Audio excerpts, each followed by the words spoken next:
Sempat membantah AKBP Basuki kini akui kumpul kebo dengan dosen Untag yang tewas di hotel.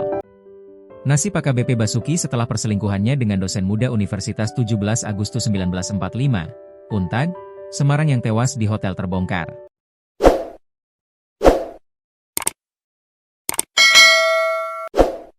Terungkapnya perselingkuhan oknum perwira polisi tersebut setelah ditemukan jasad dosen Untag di salah satu hotel wilayah Semarang, Jawa Tengah.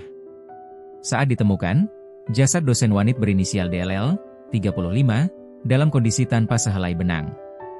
Posisinya telentang di lantai kamar hotel dengan hidung dan mulut mengeluarkan darah. Penemuan jasad DLL di kamar hotel kawasan Gajah Mungkur, Kota Semarang pada Senin, 17 November 2025, sekitar pukul 5.40 waktu Indonesia Barat. AKBP Basuki merupakan saksi yang pertama kali menemukan jasad dosen wanita itu. Alhasil hubungan AKBP Basuki dengan dosen muda Untag disorot setelah kejadian tersebut hingga dicurigai adanya hubungan spesial di antara keduanya. AKBP Basuki sebelumnya sempat bohong dan membantah memiliki hubungan istimewa dengan DLL. Namun, berdasarkan pemeriksaan terbaru, AKBP Basuki mengakui telah kumpul kebo dengan DLL. Kumpul kebo adalah istilah informal untuk seorang pria dan wanita hidup bersama tanpa ikatan pernikahan yang sah.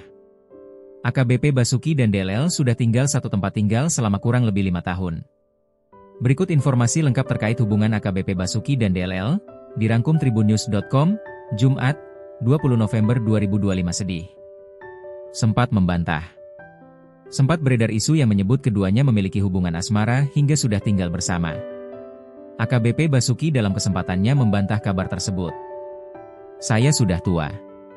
Tidak ada hubungan seperti yang orang pikirkan," ujarnya, dikutip dari tribunjateng.com, Kamis, 20 November 2025. Kepala Subdirektorat Pengendalian Massa, Kasubdit Dalmas, Direktorat Samapta Polda Jateng itu melanjutkan, meski mengklaim tak ada hubungan istimewa, nyatanya AKBP Basuki dan dosen DLL memang dekat. Kedekatan tersebut didorong rasa iba AKBP Basuki kepada DLL.